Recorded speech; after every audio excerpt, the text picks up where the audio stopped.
नमस्कार, बहुत स्वागत है आपका विस्तार न्यूज। आप देख रहे हैं। जो भरा नहीं है भावों से, जिसमें बहती रसधार नहीं, वह हृदय नहीं, वह पत्थर है जिसमें स्वदेश का प्यार नहीं। आप सभी स्वदेश प्रेमियों को प्रणाम करता हूं और बुलेटिन की शुरुआत करता हूं छत्तीसगढ़ की खबर से। मेरा नाम है नितेश गर्ग।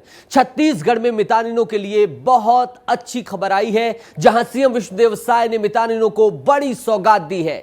सीएम विष्णुदेव साय ने मितानिन प्रोत्साहन राशि सीधे मितानिनों के बैंक खातों में ट्रांसफर की है। सीएम विष्णुदेव साय ने बटन दबाकर इस राशि को उनके खातों में भेज दिया है। इस कार्यक्रम में बड़ी संख्या में प्रदेश भर से महिलाएं पहुंची थीं। 70,000 महिलाओं को यह राशि जारी की गई है। इस दौरान सीएम विष्णुदेव साय ने कुछ कहा है, वो भी आपको सुनना चाहिए। और हमार दीदी बहनी बन के जितना तारीफ किया जाए वो हर कम है। काबर की आज पूरा हमार प्रदेश के स्वास्थ्य व्यवस्था आप मन के ऊपर में टिकी से। कोरोना के समय भी हमन देखे हन आप मन के लगन ला, चाहे वो पीड़ित मन ला अस्पताल पहुंचाए के काम हो। कोरोना के समय में आप मन पूरी तन्मयता के साथ काम करे हो, कर ले भी आप मन ला बहुत बहुत बधाई। सुन लिया आपने, आप मल्ला बहुत बहुत बधाई। और बधाई दे के बाद मैं सीधा जाता हूं रवि मिरी के पास। रवि भाई, मितानिन मल्ला बहुत बड़ी खुशखबरी मुख्यमंत्री देही सी का खुशखबरी रही। कौन होती है मितानिन, सब कुछ बता दो रवि भाई।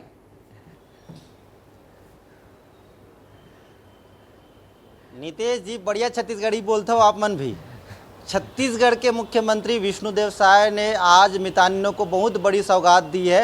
ये सौगात इसलिए ज़रूरी है क्योंकि मितानिन इंतज़ार कर रहे थे कि उनके हक का पैसा उनको कब मिलेगा। तो पैसा आज जारी हो गया है। करीब 90 करोड़ रुपए मितानिनों के अकाउंट में गया है। वो पैसा 70-72 हज़ार महिलाओं के मितानिनों के खाते में गया है। ये वो मितानिन है जो ग्राउंड पर सरकार की योजनाओं को क्रियान्वयन करते हैं, सरकार के काम को ज़मीनी स्तर में पहुंचाते हैं। तो मितानिनों को खुश रखना सरकार की एक जिम्मेदारी है और सरकार ने उन सभी को खुश कर दिया है क्योंकि उनको उनका पैसा दे दिया है। और ये कार्यक्रम रायपुर के दीनदयाल ऑडिटोरियम में रखा गया था। बड़ी संख्या में महिलाएं थी। एक विजुअल भी आया, उस विजुअल को आपने देखा, हमने देखा कि महिलाओं के खाते में जब पैसा आया, एसएमएस आ गया मोबाइल में, तब उन्होंने अपने मोबाइल का फ्लैश लाइट ऑन कर दिया।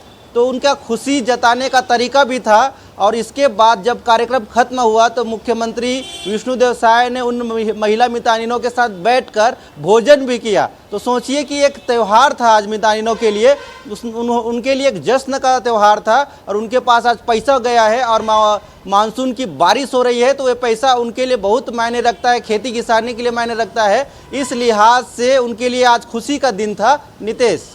हे रवि भाई, बहुत कुछ बता दिए। ये भी बता दीजिए कि मितानिन बहनें कौन होती हैं, ताकि जनता जान सके, समझ सके। और उनके काम को भी बता दीजिए कि कितनी इम्पोर्टेंस है उनकी छत्तीसगढ़ में।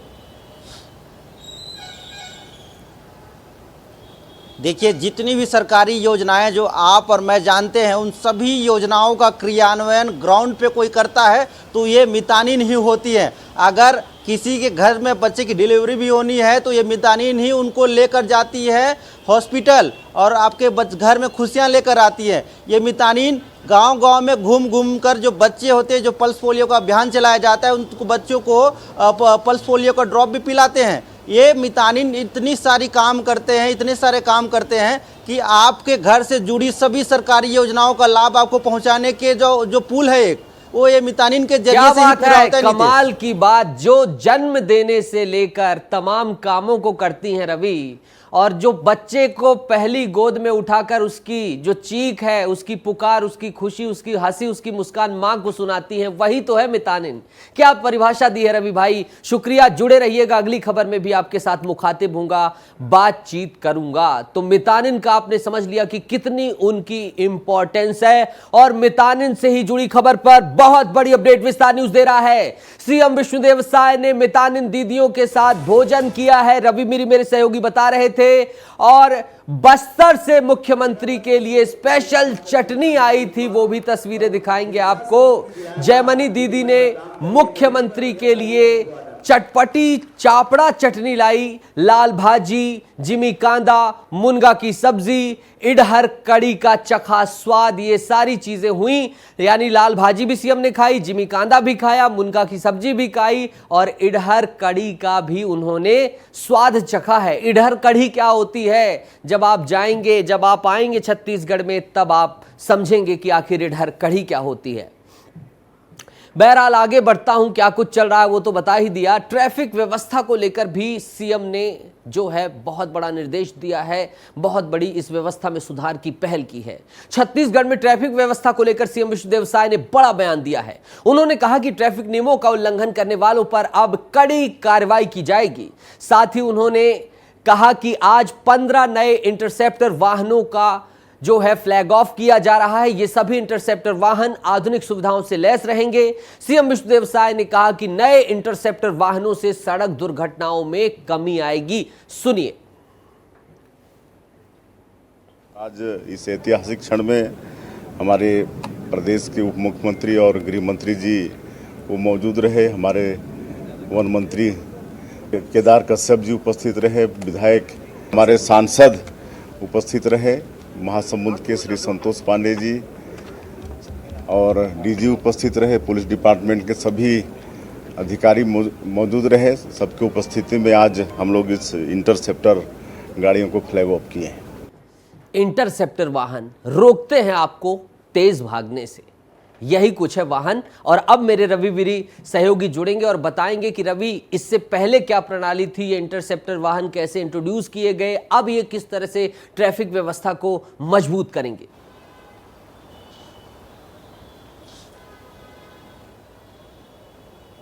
रवि।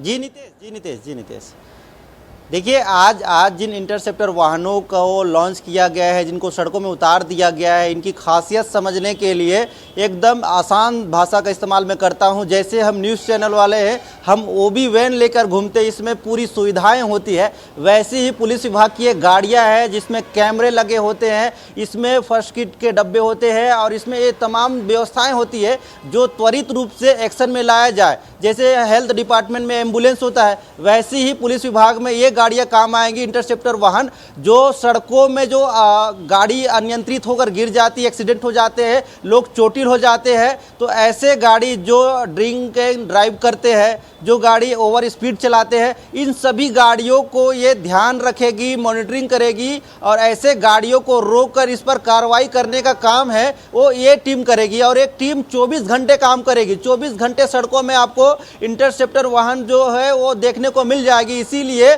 मुख्यमंत्री विष्णुदेव साय ने कहा है कि छत्तीसगढ़ में जो ट्रैफिक नियमों का उल्लंघन कर रहे हैं उनके लिए काल बनकर आएगा ये गाड़ी, उन सभी लोगों को जुर्माना पटाने के लिए मजबूर कर देगा ये गाड़ी, क्योंकि इस टीम के साथ वो अफसर भी होंगे, जो जिम्मेदार अधिकारी भी होंगे, जो ट्रैफिक नियम का उल्लंघन करते उनको ऑन दी स्पॉट चालान भी काट के दे देंगे। तो सोचिए कि ये गाड़ी कितनी ज़रूरी है और इस गाड़ी से कितना राज्य में जो ट्रैफिक नियम का उल्लंघन करते हैं उनके लिए कितनी बड़ी कार्रवाई होगी और साथ ही साथ जो सड़क दुर्घटनाओं में जान जाती है उसको कितना रोका जा सकता है। तो निर्धारित गति से तेज चलने पर जाम करेगा उनको, लेकिन खबरें हमारी तेज चलेंगी क्योंकि विस्तार न्यूज आपका अपना चैनल है। शुक्रिया रवि, जुड़ने के लिए, तमाम जानकारी साझा करने के लिए।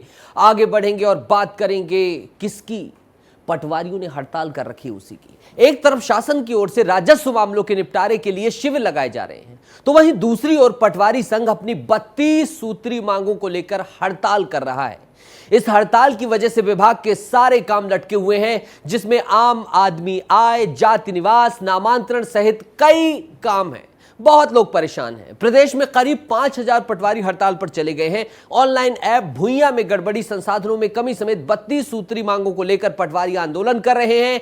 इसके अलावा प्रदेश के नायब तहसीलदार और तहसीलदार भी हड़ताल पर चले गए हैं। सभी महासमुंद के झलप में कोर्ट रूम में ही नायब तहसीलदार पर हमले से आक्रोशित हैं। विस्तार न्यूज ने अपने कामों को लेकर परेशान लोगों से बातचीत की है। इस हड़ताल के इंपैक्ट को खंगाला है, जरा देखिए।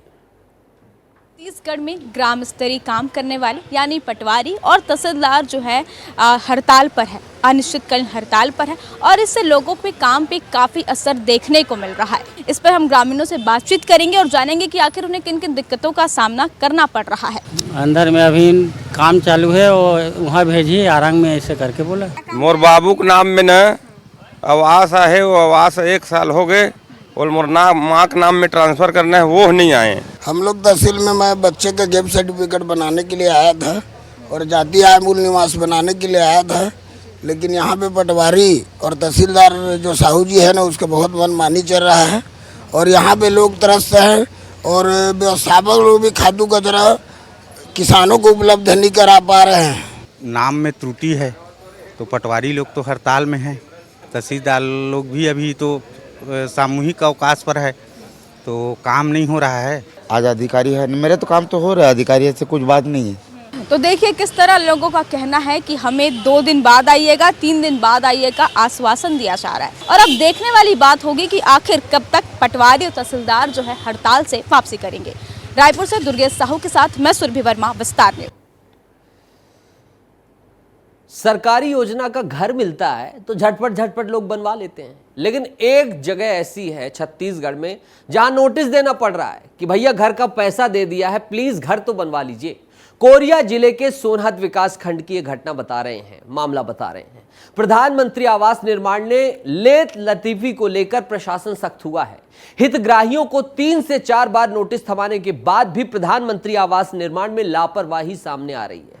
पीएम आवास की राशि जारी होने के बाद भी ग्रामीणों ने आवास का निर्माण नहीं कराया, जिसके बाद 19 हितग्राहियों को साधारण नोटिस भेजकर कानूनी कार्रवाई की बात कही गई, जिसके बाद एसडीएम सोनहत राकेश साहू ने कहा कि नोटिस का फर्क पड़ा है। आवास हितग्राही आवास बनाने में अब दिलचस्पी दिखाने लगे हैं। मुख्य कार्यपालन अधिकारी जनपद पंचायत सोनहत के द्वारा लिखित में हमें जानकारी दी गई है कि बहुत सारे ऐसे हितग्राही जिनको प्रधानमंत्री आवास की राशि दी जा चुकी है, बावजूद उसको उन्होंने उस स्तर तक मकान निर्माण नहीं कराया जिस स्तर तक उनको कराया जाना चाहिए था। कारण बताओ नोटिस जारी किया गया है कि क्यों वो राशि का दुरुपयोग कर रहे हैं और उनको इस तरीके से आज यहाँ 19 हितग्राहियों को कारण बताओ नोटिस दिया गया है। विस्तार न्यूज आपका अपना चैनल है, आपकी अपनी बात करता है, इसीलिए अंबिकापुर में विस्तार न्यूज की खबर का बड़ा असर हुआ है। अंबिकापुर में पीएम आवास योजना में हुई घोटालों के लिए 2 जनपद सीईओ और वीएलई के खिलाफ केस दर्ज कर लिया गया है। दरअसल सरगुजा जिले के मैनपाट इलाके में प्रधानमंत्री आवास योजना के हितग्राहियों के बैंक खाते में जाने वाला पैसा अधिकारियों ने अपात्र लोगों के खातों में जानबूझकर भेज दिया। इससे गरीबों के मकान बनकर तैयार नहीं हो पाए और लाखों रुपए का घोटाला उजागर हो गया। जांच में इसका खुलासा होने के बाद पुलिस में 2 तत्कालीन जनपद सीईओ और 1 वीएलई के खिलाफ अपराध दर्ज कर लिया है पुलिस ने। सीईओ उदयपुर और एक एसडीओ आरएस उनको जांच के लिए जिम्मा दिया गया था, तो हम लोगों ने उसमें जांच की है और जांच के बाद कलेक्टर साहब को रिपोर्ट सौंपा है, तो कलेक्टर साहब के आदेश पर इसमें फिर मैनपाट थाने में एफआईआर दर्ज किया गया। अपराध दर्ज किया गया है। इसमें 3 आरोपी हैं, सागर चंद गुप्ता, जय गोविंद गुप्ता। ये दोनों तत्कालिक सीईओ जनपद पंचायत रहे हैं। एक तसव्वुर खान था जो कि ग्रामपेट के वीएलई पद पे पदस्थ रहे हैं। इसमें मेन मामला ये है कि 14 पात्र हितग्राही के 11,60,000 को पात्र हितग्राही को पैसा न दे करके अपात्र हितग्राही को इन तीनों आरोपी के द्वारा मिली भगत से दिया गया है। इस संबंध में एफआईआर की गई है, मामला जो है विवेचना में लिया गया है। बताइए घर का पैसा इन्होंने दबा दिया, डकार गए, खा गए और अब जब मामला उजागर हुआ तो एफआईआर हुई है। फोन लाइन पर मेरे साथ जुड़ गए हैं दिलीप, मेरे सहयोगी, सीधा उन्हीं का रुख करूंगा। दिलीप, कितने करोड़ का ये घोटाला था, कितनी राशि का ये घोटाला था और कैसे इसे अंजाम दिया गया और अब इस कार्रवाई से क्या रास्ता खुलेगा जिनका इन्होंने पैसा खा लिया था उनके घर का? देखिए, जो पूरा मामला है इसमें लगभग आपका करोड़ रुपए का घोटाला हुआ है और अभी जांच में सिर्फ 14 लोगों का हितग्राहियों का जो राशि था उसका कवर का मामला सामने आया है और ये जांच जारी है। आने वाले दिनों में जो जनपद पंचायत जो और कर्मचारी हैं जो हितग्राही हैं उनके अकाउंट से पैसा ट्रांसफर करते हैं वो भी जांच कर सकते हैं, क्योंकि अब तक ये जांच सामने ये भी आ चुका है कि जो वहाँ पे जो ऑपरेटर हैं, कंप्यूटर ऑपरेटर, उन्होंने अपने परिचित लोगों के और रिश्तेदारों के अकाउंट में हितग्राहियों का पैसा भेज दिया और इधर हितग्राही विचार करके रहे कि हमारे अकाउंट में पैसा आ गया, इससे आएगा, लेकिन इसके अकाउंट में पैसा नहीं आया है। तो अब कुल मिलाकर ये जो जांच है आगे बढ़ता जा रहा है। चौधरी दिनों यहाँ पे सरगुजा के उन्होंने भी कलेक्टर को जांच के आदेश दिया हुआ है कि इस पर आप सख्ती से जांच करें और आगे इसमें कई अधिकारी नप सकते हैं, क्योंकि ये बड़ा मामला है, धीरे धीरे जांच बढ़ता जा रहा है। ठीक है, लेकिन बहुत बड़ा सवाल है कि यहां पर छूट जाता है, खड़ा हो जाता है क्या कि जिस डीबीटी की बात की जाती है, डायरेक्ट बेनिफिट ट्रांसफर, उसमें करप्शन ना हो, वहां भी करप्शन हो रहा है। शुक्रिया दिलीप, जुड़ने के लिए, तमाम जानकारी साझा करने के लिए। आपकी बात है इसलिए आपकी बात उठाते रहेंगे और आपकी ही बात फिर से इस खबर में उठाएंगे, जो कि है मनेंद्रगढ़, चिरमिरी, भरतपुर जिले से सड़क की सुविधा ना होने का बड़ा मामला सामने आया है। काले हीरे की नगरी कहे जाने वाले Chirmiri open cast mines Bartunga क्षेत्र में आवागमन के लिए सड़क ही नहीं बनी, जिससे यहां के स्थानीय लोग कीचड़ में चलने के लिए मजबूर हैं। इसका मुख्य कारण, ये सड़क देख लीजिए कितनी घटिया, मतलब जो स्थिति में है ये, इसका मुख्य कारण चिरमिरी SECL प्रबंधन की मनमानी तरीके से कोयले का उत्खनन बताया जा रहा है। जिला प्रशासन के साथ ही चुने गए जनप्रतिनिधि भी लोगों को हो रही इस समस्या के बारे में ठोस प्रयास नहीं कर रहे हैं। आवागमन के लिए लोगों को कच्ची और कीचड़ भरी सड़क से गुजरना पड़ रहा है और लोग त्राहिमाम कर रहे हैं बरसात में, क्योंकि कुछ भी पहन के चले जाओ, कुछ भी वाहन लेकर चले जाओ, समस्या ही समस्या का अंबार है। से भैया बहुत सी प्रकार की दिक्कतें हैं। रोड में अचानक से जानवर दौड़ जाना और पूरा रोड में जानवर बैठे रहते हैं रात में, गाय वाय, और इसमें शासन प्रशासन की भी लापरवाही है। बड़ा परेशानी होता है, अचानक से दौड़ जाते हैं, हटते नहीं हैं, हार्न मारने से भी नहीं हटते हैं। एक तो दो तो समझ में आता है, बहुत से जानवर, बहुत से गैया बैठ जाते हैं। मैं तो जान है कोनो भी मौसम में अपना जानवर, जो भी जितनी भी गांव बस्ती में सब तो रोडन पर रहते हैं सर। अब दिक्कत परेशानियत होती है सर इसमें, काहे कि पब्लिक भी अपना जानवर नहीं संभाल पाते हैं। और अविनाश चंद्रा मेरे सहयोगी जुड़ गए, सीधा उन्हीं का रुख करूंगा। अविनाश, पैदल चलना तो ख्वाब होगा यहाँ, क्योंकि वाहन अच्छे से नहीं चल पा रहे इस सड़क में, तो फिर पैदल चलना तो भूल ही जाएं यहाँ के लोग 3-4 महीने। सबसे बड़ी विडंबना यही कहेंगे कि जब SECL के प्रबंधक से बात करने की कोशिश की जाती है तो किसी प्रकार का जवाब नहीं देते हैं। हालत ये हो गया है कि DAV स्कूल से लेकर आम जनमानस भी अगर उस सड़क से जाता है, वर्तमान समय में इतना फिसलन हो गया, इतना कीचड़ है कि वहां से चलना दूभर हो जाता है। साथ ही बगल में ही 10 कदम की दूरी पर ही ओपन कास्ट माइंस का प्रोजेक्ट चल रहा है। 100 से 200 फीट गहरी खाई बन गई है कोयला का उत्खनन करते हुए। वहां पर कोई सुरक्षा का पुख्ता इंतजाम नहीं किया गया है। सड़क तकरीबन 20 साल से सड़क वहां पर बनी नहीं, कच्ची सड़क है जिस पर SECL कभी भी कोई मिट्टी नहीं डालती, ना मुर्मीकरण करती है। लोग खाली दूभर सड़क हो चुकी है, कह सकते कीचड़ में चलने को मजबूर है, लेकिन सुनने वाला कोई नहीं। सबसे बड़ी यही बात आती है कि चुने गए जनप्रतिनिधि हैं और जिला प्रशासन के अधिकारी हैं, इस ओर कोई ध्यान नहीं देते। आम जनमानस सिर्फ अपनी परेशानी को कह सकते हैं कि विस्तार न्यूज के साथ में शेयर किया है। शायद कहीं ना कहीं उनको उम्मीद लगी है कि हाँ, अगर हमारा समाचार चलेगा और यहाँ की समस्या विस्तार में न्यूज में दिखाया जाएगा तो कहीं ना कहीं शासन प्रशासन में बैठे अधिकारी और SECL के प्रबंधक इस ओर ध्यान देंगे। जी अविनाश, मुद्दा आपने दुरुस्त उठाया है, शुक्रिया जुड़ने के लिए। लेकिन इस मुद्दे के इतर ये बात प्रमुख है कि आखिर वहां जब कोयला इतनी संख्या में उत्खनन किया जा रहा है, ऊर्जा का वो हब है, तो वही लोग कैसे ऊर्जा विहीन हो सकते हैं? सड़क उन्हें मिलना चाहिए। उम्मीद है प्रशासन से कि कुछ किया जाएगा और उन्हें सड़क दी जाएगी। जांजगीर के सिटी कोतवाली चलेंगे, जहां एक राइस मिल का मुंशी लूट का शिकार हो गया। पीड़ित व्यक्ति का नाम दिलीप सिंह बताया जा रहा है। बाइक सवार बदमाशों ने मुंशी से 1,54,000 रुपए की लूट की है। जानकारी के मुताबिक नकाबपोश बाइक सवार बदमाशों ने पहले ओवरटेक किया, फिर 10 रुपए गिरने का झांसा देकर बैग छीनकर भाग गए। बताइए, बोल दिया 10 रुपए गिर गए अंकल, देख लीजिए। अंकल जी ने मुड़े, 10 रुपए उठाने की कोशिश की, थैला ही पार हो गया। वारदात की सूचना के बाद मौके पर एडिशनल SP राजेंद्र जायसवाल पहुंचे थे। मामले में सिटी कोतवाली पुलिस द्वारा जुर्म दर्ज कर लिया गया है। पुलिस मामले की जांच कर रही है, CCTV फुटेज भी खंगाला जा रहा है। बैंक से 2 लाख रुपए की निकासी की गई थी। तत्पश्चात रास्ते में वो स्टेट बैंक के ATM में करीब 46,000 जमा किया। शेष राशि को वो अपने एक थैले में मोटरसाइकिल में लेके जा रहा था। तभी रास्ते में किसी अज्ञात व्यक्ति द्वारा कहा गया कि उसकी कुछ रुपया गिर गए हैं, तो रुपया को उठाने के लिए रास्ते में रुका तो अज्ञात व्यक्तियों के द्वारा उसके मोटरसाइकिल में रखे जो रुपयों से भला जो थैला था जिसमें करीब 1.5 लाख रुपए थे उसको जो चोरी करके ले लिया गया है, जिस पर पुलिस के द्वारा अपराध पंजीबद्ध कर मामले की जांच की जा रही है। बताइए, मुंशी जी समझाइश देते रहे होंगे लोगों को कि ऐसी आपके साथ कुछ घटना हो सकती है। मुंशी जी कोई चूना लगा दिए, वो भी 10 रुपए बोलकर 1,54,000 लूट ले गए। आगे बढ़ेंगे, जांजगीर चांपा की ही बात करेंगे, आपके काम की खबर की बात करेंगे, क्योंकि डायरिया फैल रहा है। समझिएगा, बलौदा ब्लॉक के करमंदा गांव डायरिया से संक्रमित हो गया है। गांव में अब तक कुल 40 से ज्यादा लोग डायरिया से प्रभावित हो चुके हैं और एक बुजुर्ग महिला की दर्दनाक मौत हो गई है। करमंदा गांव में स्वास्थ्य विभाग के लोगों ने मौके पर पहुंचकर स्थिति का जायजा लिया है, दवाएं भी बांटी हैं, लेकिन स्थायी कैंप नहीं लगने से डायरिया के मरीजों की संख्या बढ़ रही है। करमंदा गांव में शादी थी, घटना समझ लीजिए कैसे डायरिया फैला। शादी थी करमंदा गांव में, यहां खाना बनाया गया और इसी खाने में ही आशंका है कि ऐसा पानी डाला गया जिसमें डायरिया के जो है जीवाणु थे।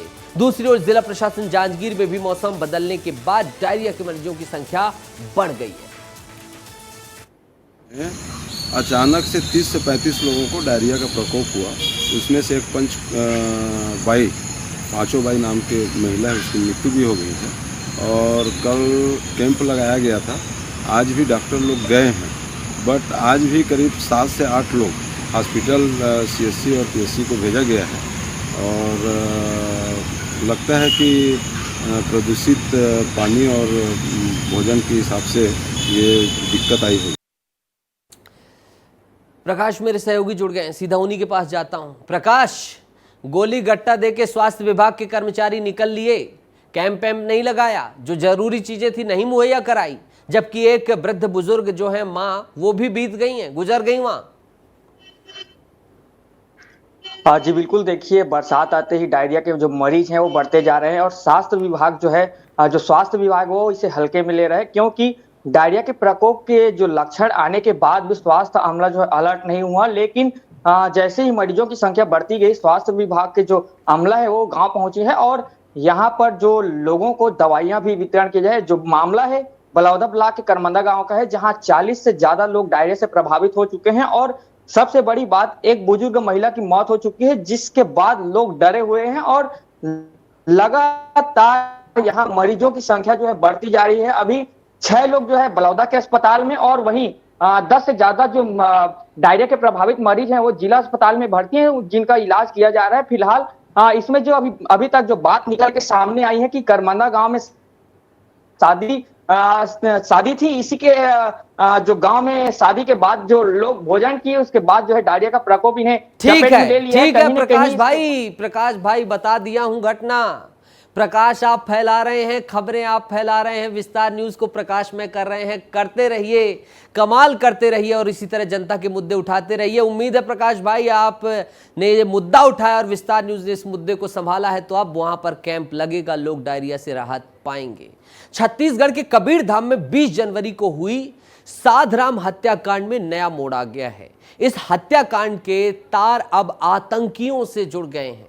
छत्तीसगढ़ पुलिस को आतंकी कनेक्शन के इनपुट मिले हैं। हैरान कर देने वाली खबर है, बहुत बड़ी खबर है। पुलिस को आरोपियों के मोबाइल से कुछ संदिग्ध वर्दीधारियों के फोटो और वीडियो बरामद हुए हैं। अफसरों के अनुसार मामले में पहले गिरफ्तार हो चुके आरोपियों से अलग अलग पूछताछ की जा रही है। आशंका है कि इस मामले में आने वाले दिनों में छत्तीसगढ़ से आतंकी कनेक्शन का बड़ा खुलासा हो सकता है। पुलिस ने इस केस में 6 आरोपियों को गिरफ्तार किया है। इसमें 2 आरोपी इदरीश खान और अयाज खान के पहले से ही UAPA लगाया गया था। साधराम हत्याकांड की जांच को राज्य सरकार ने NIA को सौंपा था। आपको ज्ञात होगा 20 जनवरी 2024 को गौ सेवक साधराम यादव की 6 मुसलमान समाज के लोगों ने गला रेत कर हत्या कर दी थी। राम मंदिर जो अयोध्या में जिसका प्राण प्रतिष्ठा होना था, उसमें विघ्न पैदा करने के लिए और बदला लेने की भावना से इस तरह की घटना को अंजाम दिया गया था। इसमें मर्डर के साक्ष्य और आतंकी हमले के साक्ष्य दोनों पर जो है जांच दोनों एंगल में की जा रही है। राज्य शासन ने NIA को केस सौंपने की भी पेशकश की है। हो सकता है आने वाले समय में कश्मीर में भी दबिश देकर वहां से भी कुछ आतंकियों को गिरफ्तार किया जाए। धन्यवाद। बताइए, आतंकी कनेक्शन है, कवर्धा के मामले पर आतंकी कनेक्शन है और ये बहुत बड़ी आहट है कुछ अनहोनी की। पुलिस यहां तक पहुंच गई है, उम्मीद है आगे पहुंचकर जिनके भी नापाक मंसूबे हैं उन्हें ध्वस्त कर देगी। और इन्हीं सब के बीच जो ये हत्याकांड है उसकी जो परत दर परत है विस्तार न्यूज भी आपको बताता जा रहा है।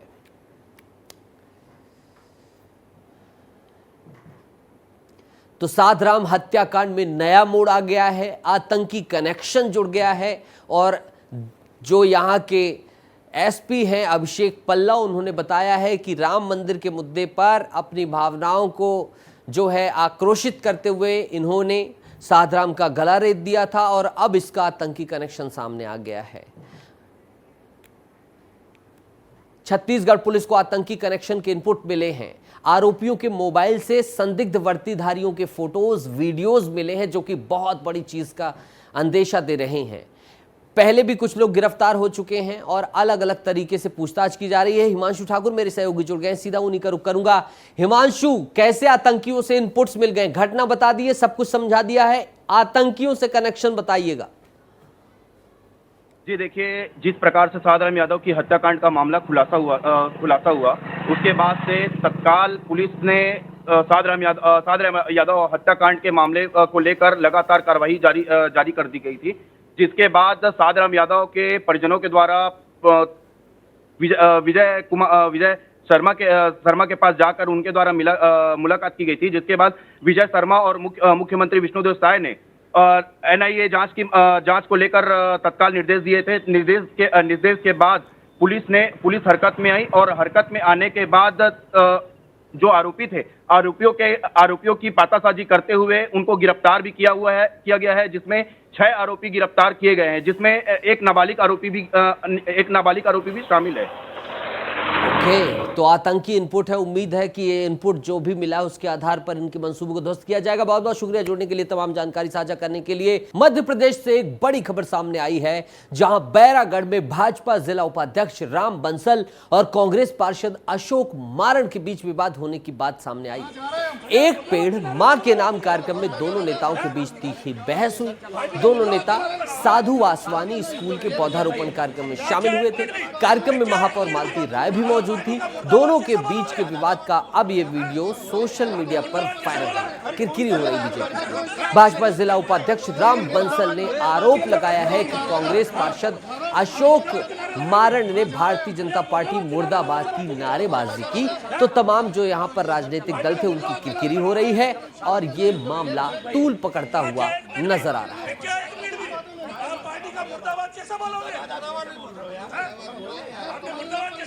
तो बीजेपी के नेता, कांग्रेस के पार्षद दोनों भिड़ गए।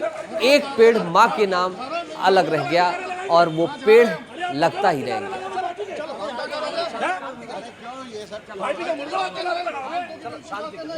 तो ये सारा सब कुछ बाकी आप देख रहे हैं, थोड़ा सा सुन भी लीजिए क्या कुछ बातचीत हुई है इनके बीच में।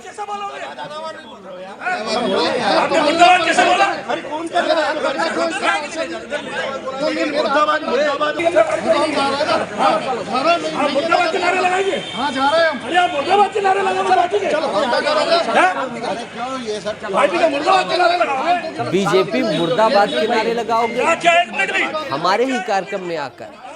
तो ये देखिए, इस तरह से कुछ भिड़ंत हुई है और अब ये वीडियो चर्चा का विषय बन गया है और इस चर्चा के विषय की चर्चा चारों तरफ हो रही है। वीडियो सोशल मीडिया पर दौड़ रहा है, लगातार कमेंट, लाइक, शेयर सारी चीजें हो रही हैं। सूरज तिवारी मेरे सहयोगी जुड़ गए हैं और सीधा उन्हीं से बात करूंगा।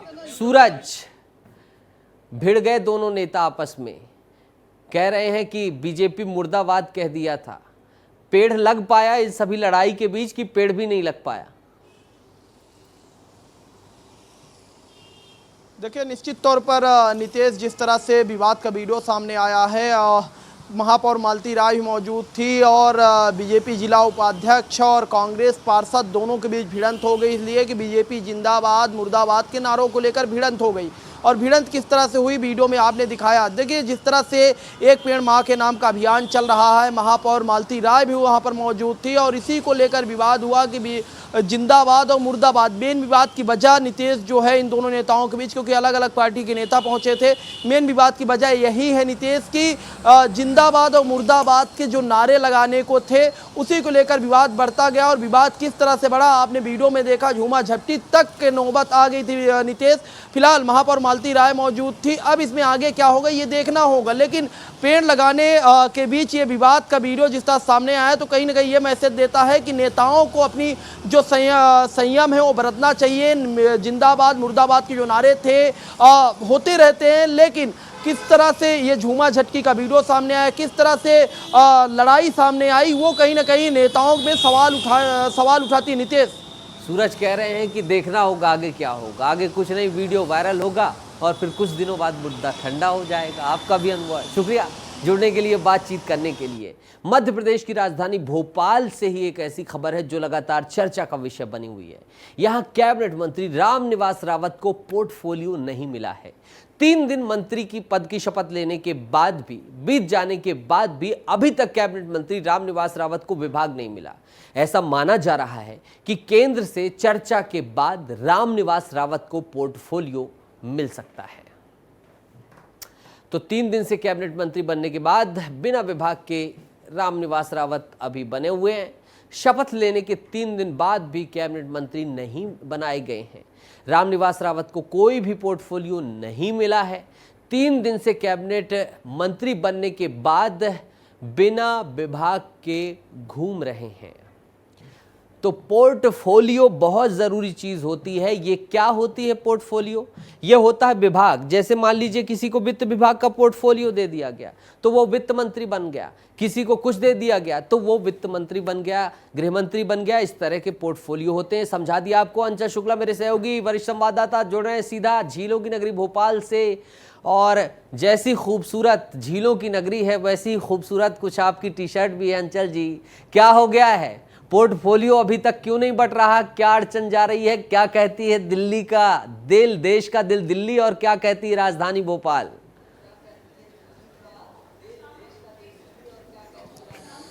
नीतीश रामनिवास रावत जो हैं ये कांग्रेस से विधायक थे और इन्होंने कांग्रेस की सदस्यता से इस्तीफा दे दिया और इसके बाद विधानसभा में, और इन्हें मंत्री बनाया गया भारतीय जनता पार्टी के कोटे से। कैबिनेट मंत्री इन्होंने 2 बार शपथ ली, एक बार राज्य मंत्री की, वो गलती से ले बैठे, इसके बाद कैबिनेट मंत्री की शपथ ली। तो कुल मिला के राज्य और केंद्र राज्य मंत्री के तौर पर और कैबिनेट मंत्री के तौर पर इन्होंने 2 बार शपथ ली। तो पोर्टफोलियो भी थोड़ा सा इनका उतना ही समय ले रहा है इनको पोर्टफोलियो मिलने में, क्योंकि देखिए बहुत महत्वपूर्ण विभाग हैं जो मुख्यमंत्री ने अपने पास रखे हैं, चाहे उसमें जनसंपर्क की बात करें, गृह की बात करें, खनिज की बात करें। तो ये कुछ ऐसे विभाग हैं जो मुख्यमंत्री के पास ही हैं अभी। अब देखना ये बहुत दिलचस्प रहने वाला है कि जो भारतीय जनता पार्टी के वरिष्ठ विधायक हैं, जो मंत्री हैं, जो कैबिनेट में हैं, चाहे वो राजेंद्र शुक्ला की बात करें, चाहे राव उदय प्रताप सिंह की बात करें, प्रहलाद पटेल की बात करें, कैलाश विजयवर्गीय की बात करें, तो ये जो प्रमुख विभाग हैं इनकी जिम्मेदारी किस और मंत्री को दी जा सकती है, ये महत्वपूर्ण होगा। बैलेंस बनाना बहुत ज़रूरी है, क्योंकि कांग्रेस से ये तीसरी बार के विधायक हैं और भारतीय जनता पार्टी में लोकसभा चुनाव से ठीक पहले शामिल हुए थे। तो थोड़ा सा समय लग रहा है। मुझे लगता है कि केंद्रीय जो नेतृत्व है उससे ये चर्चा कर रहे हैं, या फिर मंत्रिमंडल के विभागों का बंटवारा किया जाएगा उसके कद के हिसाब से, क्योंकि इनको विधायक बनने के मंत्री बनाने के साथ ही जब इनने शपथ ली थी इसके बाद से ही लगातार विरोध के स्वर उठने लगे थे भारतीय जनता पार्टी के भीतर ही।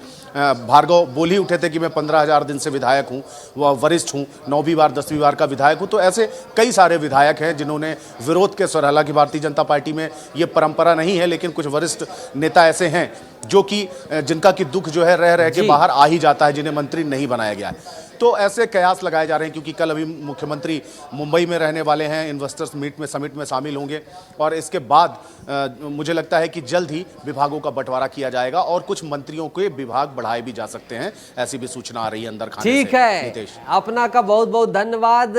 विदा ले थे अपना से, बहुत बहुत शुक्रिया।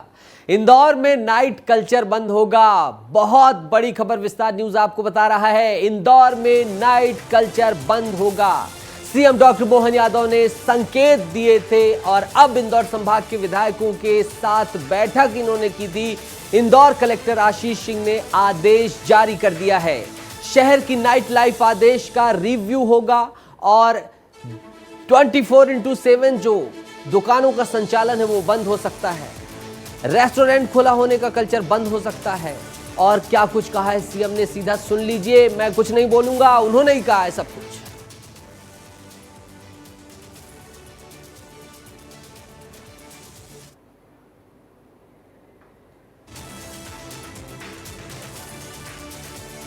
तो इंदौर संभाग के विधायकों के साथ बैठक हुई और सुनिए क्या कहा।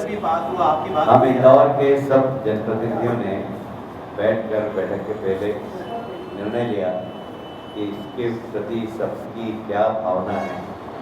तो माननीय विधायकों ने कहा कि जो नाइट कल्चर बंद होना चाहिए और रेलवे स्टेशन, बस स्टैंड जहाँ पर कि 24 घंटे चलता है और भी ऐसे स्थान जो जिला प्रशासन तय करेगा वहाँ पर ये खाने पीने की दुकानें चालू रहेगी। बाकी स्थानों पर हमेशा की तरह 12 बजे बंद करने का निर्णय आज की बैठक में माननीय मुख्यमंत्री ने लिया। आए थे, उन्होंने भी सवाल किया था कि पेड़ लगाना तो अच्छी बात है, उनकी देखभाल भी जरूरी है।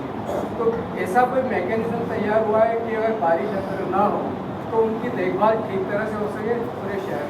देखिए, आपने बड़ी अच्छा प्रश्न किया है। आज का दिन बड़ा शुभ है। तो पूरा ही वृक्षारोपण से जब से शुरुआत हुई वो भी शुभ था। मैंने शायद पहले भी कहा था, आज फिर कह रहा हूँ कि हमने कोई मुहूर्त नहीं देखा, कोई तारीख नहीं देखी। जिस दिन हमने संतों के माध्यम से पितृ पर्वत पर वृक्षारोपण प्रारंभ किया उस दिन गुप्त नवरात्रि। जब हमने बड़ा कार्यक्रम समाज को आमंत्रित करके किया, पहला डॉक्टर भूपेंद्र यादव जी और डॉक्टर मोहन यादव आए थे, उस दिन रवि पुष्य नक्षत्र। अपने आप ही इतना अच्छा समय चल रहा है, ये गुप्त नवरात्रि भी चल रही है और धरती माता को पेड़ लगाना मतलब दुर्गा माता की सेवा करना। और इसलिए लोग बहुत श्रद्धा के साथ वृक्षारोपण कर रहे हैं। आप खाली आसपास के नर्सरियों पे जाकर पूछ लीजिए कि पेड़ों की स्थिति क्या है। उन्होंने जितना बिजनेस अभी तक नहीं किया उससे ज़्यादा बिजनेस आज इस साल में किया है 15-20 दिनों में, क्योंकि लोग स्वयं। कैबिनेट मंत्री हैं कैलाश विजयवर्गीय, उन्होंने पूरी जानकारी साझा की है और नाइट कल्चर जो इंदौर का बहुत लंबे समय से सवालिया निशान पर था वो बंद करने की तैयारी है। कलेक्टर आशीष सिंह ने आदेश जारी किया है और जो लगातार आपराधिक घटनाएं हो रही थीं, जो तरह तरह की चीज़ें हो रही थीं, अपराध हो रहे थे, उनको देखते हुए, समाज को देखते हुए ये फैसला लिया गया है, निर्देश दिए गए हैं और कलेक्टर जो हैं वहाँ के, उन्होंने इस संबंध में आदेश दे दिए। पुनीत जुड़ गए हैं मेरे साथ, सीधा उन्हीं से जानकारी लूँगा। पुनीत, 24/7 एक तरफ सरकार ने पूरे राज्य में इस व्यवस्था को लागू करने के लिए चरणबद्ध तैयारी की है, दूसरा इंदौर में नाइट कल्चर बंद करने की बात आई है। क्या है ये पशोपेश, क्या क्लैश है यहाँ पे? जी देखिए, नाइट कल्चर को लेकर इंदौर शहर से जो तस्वीरें सामने आ रही थी लगातार, वो काफ़ी विचलित करने वाली ही थी। क्राइम लगातार बढ़ता जा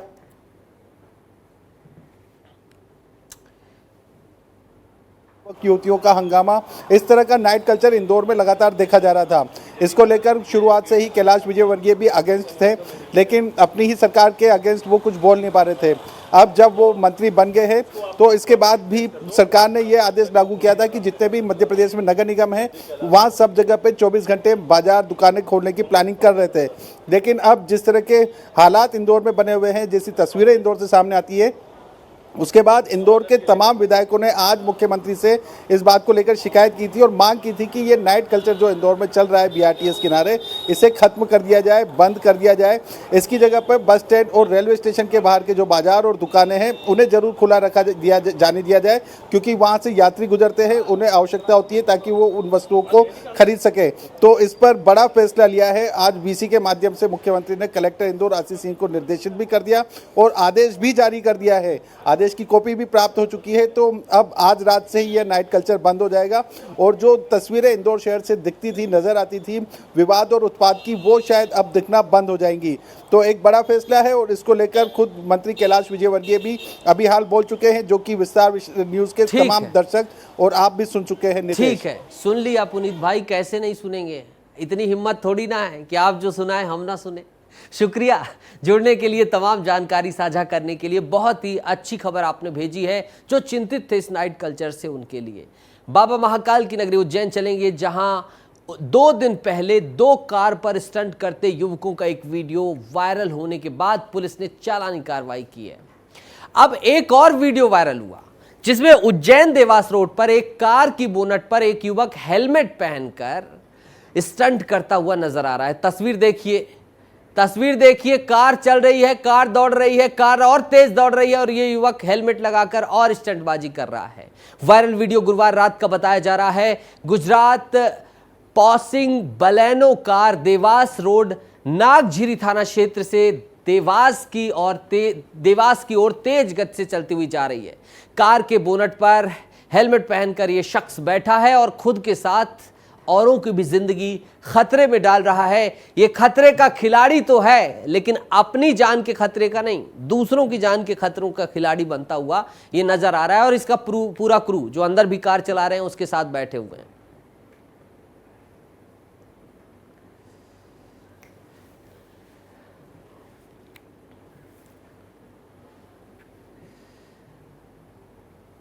चिकित्सालय यानी हॉस्पिटल में बड़ी लापरवाही हुई है। कहां? दतिया में, मां पीताम्बरा के पीठ में। यहां एक युवती DMLT स्टूडेंट बनकर कई दिनों तक काम करती रही। इस दौरान युवती ने ब्लड बैंक के अंदर ट्रेनिंग लेने के दौरान न सिर्फ ब्लड के सैंपल मिलाए, बल्कि लोगों का ब्लड का भी जो है वितरण किया। जबकि संबंधित युवती ट्रेनिंग के लिए कहां से और कैसे आई, इसकी जानकारी ब्लड बैंक के संबंधित अधिकारियों को नहीं है। वीडियो वायरल होने के बाद अस्पताल प्रबंधन को इसकी भनक लगी तो उन्होंने ब्लड बैंक प्रभारी को फटकार लगाते हुए तत्काल प्रभाव से हटाने के लिए कहा, लेकिन युवती के खिलाफ कोई कार्रवाई नहीं की गई है। और स्वास्थ्य महकमे में बताइए, कोई ब्लड सैंपल्स बदल दे, कुछ ऐसा कर दे, किसी का खून किसी में चला जाए, जांचें यहाँ की वहाँ हो जाए, तो सोचिए कुछ भी हो सकता है, किसी की जान तक जा सकती है। एक युवती DMLT स्टूडेंट बनकर कई दिनों तक काम करती है और युवती ने ब्लड बैंक के अंदर ट्रेनिंग लेने के दौरान न सिर्फ ब्लड के सैंपल्स मिला दिए, बल्कि लोगों को ब्लड का जो है वितरण भी कर दिया, खून भी बांट दिया। और इसके पास वो जो ज़रूरी चीज़ है वो योग्यता ही नहीं है। तो सब कुछ ये मामला आप देख रहे हैं, वो पूरा का पूरा मामला कहां से है हमने बता दिया आपको, मां पीताम्बरा की नगरी से, दतिया से है। ग्वालियर में कलेक्टर परिसर में युवती ने रील बनाई। कलेक्ट्रेट परिसर की सीढ़ियों पर ही रील बना दी। सोशल मीडिया पर अब ये वीडियो वायरल हो गया है। फिल्मी गाने पर रील बनाने पर लोगों ने आपत्ति जताई। लोगों ने कलेक्टर से इसकी शिकायत की कि भाई ये कलेक्ट्रेट है या नाच का कोई आंगन कि यहाँ कोई आकर रील बनाता है। सवाल भी सही है कि आपको नृत्य करने के लिए आपका घर है, आपका कक्ष है, आपकी स्वयं की जो है आसियाना है, बसेरा है, वहां बनाइए। कलेक्ट्रेट परिसर में रील बनाकर आप फेमस होना चाहते हैं। अब देखना होगा कि कलेक्टर साहब क्या आदेश निकालते हैं किस कार्रवाई का। लेकिन ये जो वीडियो है वो ग्वालियर निवासी इसकी आलोचना करते हुए नजर आ रहे हैं।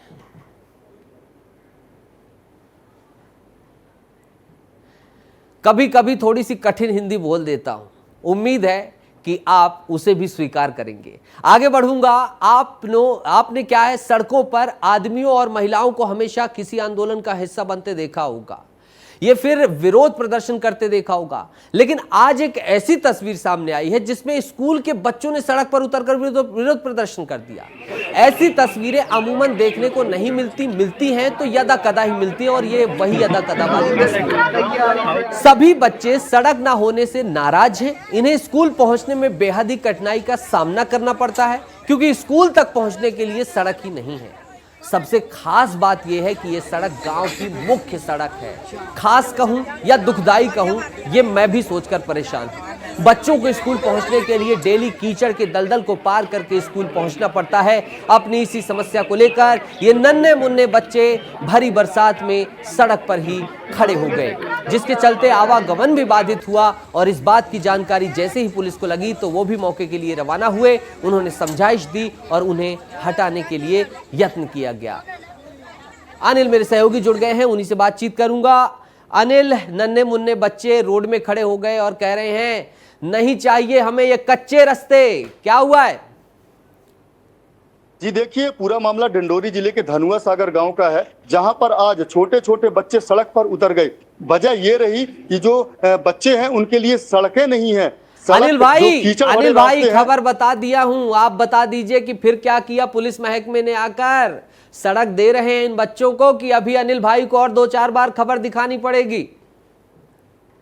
जी देखिए, इस मामले में जब बच्चे सड़क पर उतरे तो यहाँ पर प्रशासन पहुंचा है और उन्होंने आश्वासन तो दिया जरूर है, लेकिन अब देखना यह होगा कि कब तक ये सड़क बन पाती है। तो कहीं ना कहीं ये बड़ा सवाल है। अगर बच्चे सड़क पर उतर रहे हैं तो स्कूली बच्चे सड़क पर उतरकर सड़क जाम कर रहे हैं, तो ये बड़ा सवाल है डिंडोरी प्रशासन पर। जी सवाल है और इस सवाल का जवाब आप लेंगे, उम्मीद है। लगे रहिए, इसी तरह खबरें दिखाते रहिए। शुक्रिया जुड़ने के लिए, तमाम जानकारी साझा करने के लिए। दाल का कटोरा जानते हैं किसको कहते हैं? मध्य प्रदेश में नरसिंहपुर को। लेकिन इस दाल के कटोरे में क्या हुआ है? छेद करने की कोशिश की गई है। वेयर हाउस से चना और मूंग की लगातार चोरियां हो रही हैं, जिसे लेकर व्यापारी और दुकानदार दोनों ही परेशान हो गए हैं। आखिरकार पुलिस ने टीम गठित कर चोरों का पर्दाफाश कर दिया। इस गिरोह में एक व्यापारी और 4 अन्य लोग शामिल हैं। आरोपियों को हिरासत में भेज दिया गया है। प्रेस कॉन्फ्रेंस कर पुलिस ने वारदात का खुलासा कर दिया है कि यही हैं दाल चोर। लगातार चोरियां हुई थी, वेयर हाउसेज में चोरियां हुई थी और उस पे जो है लगातार टीम काम कर रही थी। तो मूंग की, चने की वेयर हाउसेज से चोरियां हुई थी, उसी को लेकर के एक टीम बस्ट किया गया है। वो पूर्व में भी जो है ये चोरियों में जो है शातिर अपराधी हैं। 4 व्यक्तियों की गिरफ्तारी की गई है। एक व्यापारी है, 3 व्यक्ति हैं, एक डुंगरिया का भी व्यक्ति है। और इनसे जो है लगभग 2 गाड़ियां हुई है जो कि अपराध में प्रयुक्त हुई है। और साथ ही साथ जो है जो पैसे भी इन्होंने जो है खरीदने के बाद जो बेचे उसकी भी जब्ती की गई है। और मध्य प्रदेश में बारिश का दौर जारी है। प्रदेश के कई हिस्सों में तेज बारिश हो रही है। प्रदेश में 4 दिन हल्की बारिश होगी, जो अनुमान अभी आया है। 8 जिलों के लिए तेज बारिश का अलर्ट है। पन्ना, सतना, रीवा में तेज बारिश की आशंका जताई गई है। कई जिलों में आंधी बारिश का अलर्ट है। भोपाल, जबलपुर में भी आंधी और बारिश का अलर्ट है। क्या कुछ है स्क्रीन पर देख लीजिए, क्योंकि इसी के हिसाब से आपको आने वाले समय में अपनी तमाम चीजें करनी होगी। पन्ना, सतना, रीवा, यहां पर हैवी बारिश हो सकती है और किसानों को, अन्नदाताओं को इंतजार भी है बारिश का। और इस बारिश का इंतजार करते हुए किसानों के लिए खुशखबरी है। भोपाल, जबलपुर में भी आंधी बारिश का अलर्ट है। आंधी जब जुड़ जाती है, झंझावात जुड़ जाता है, तड़ित जुड़ जाता है, तब सतर्क रहने की थोड़ा सा जरूरत भी होती है। तो सतर्कता भी मौसम विभाग ने तमाम जो निर्देश दिए हैं उनका भी जरूर पालन करिए।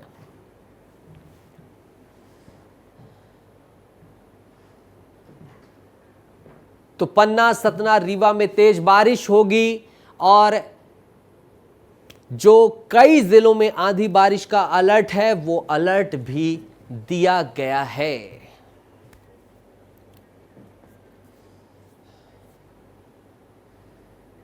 ये यथा मां प्रपद्यन्ते तांस्थैव भजाम्यहम्। जो मुझे जैसा भजते हैं मैं उन्हें वैसा ही मिलता हूं, भगवान श्री कृष्ण कहते हैं। उम्मीद है आप उन्हें अच्छे से भज रहे होंगे। इजाजत दीजिए, नमस्कार।